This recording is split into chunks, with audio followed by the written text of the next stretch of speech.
large student group. Those group tours are conducted between 11 and 12:15. And if you've got a congressional tour, they're kind of before the groups start, so 8:15 to 8:45, and then 4 p.m. to 4:45. Waterfront known as Buzzard Park and Fort Leslie J. McNair.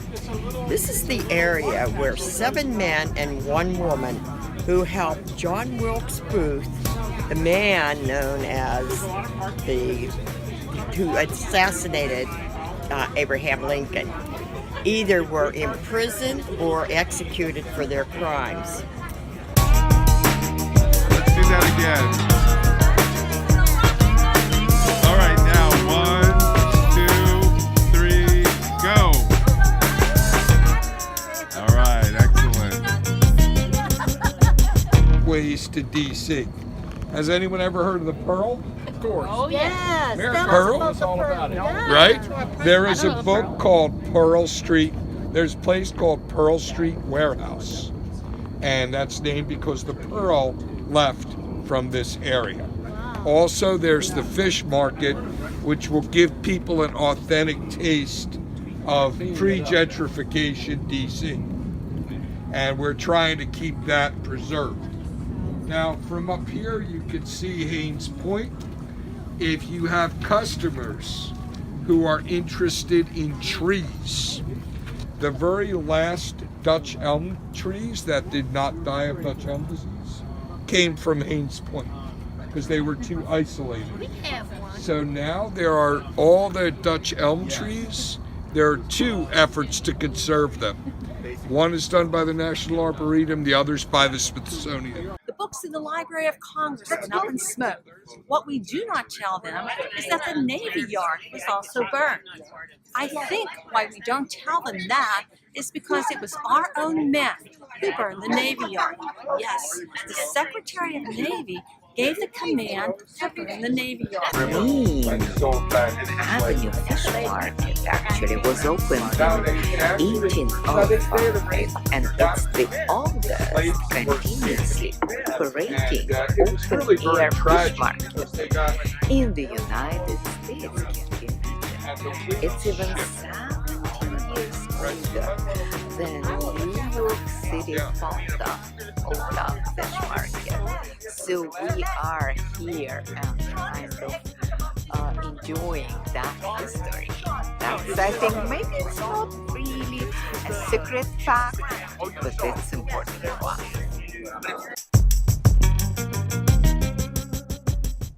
Introduce myself? Okay, I'm Pete McCall, a survivor of Maricar's class of 2005. I've been a DC resident for the past 47 years. I've lived on Capitol Hill on the other side of the building with the dome over there, in the southeast quadrant. So to be quarantined, now we're in the southwest quadrant at the District Wharf, which is the largest development in DC in the past couple of decades, so I've been told, and that was from the tour I took back in October, right before it opened. It's being developed in 2 phases. This is the first phase here.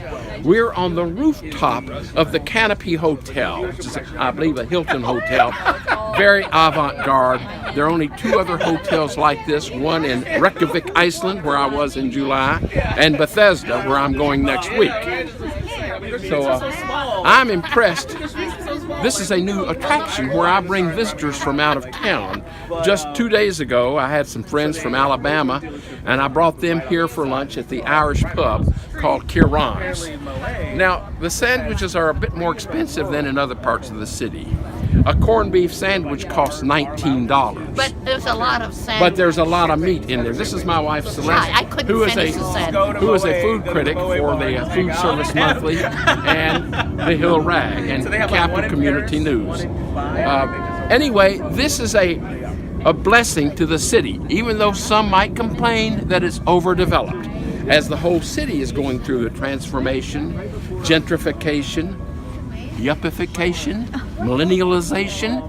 The cranes loom on the horizon all around the city. There's one right there. I think the crane is now the state bird. We're not quite a state yet. It's the district bird. It's omnipresent. Hello, my friends. We are here at the wharf, and wow, this is a wowing moment that I will actually advise you to come here. We are in the rooftop. It's a beautiful restaurant, and look at the nice view. Yes, and we have water taxi rides, private tours. I mean, you name it, many restaurants. It's amazing. So come here. It's in Washington, D.C., and we wait for you. DC.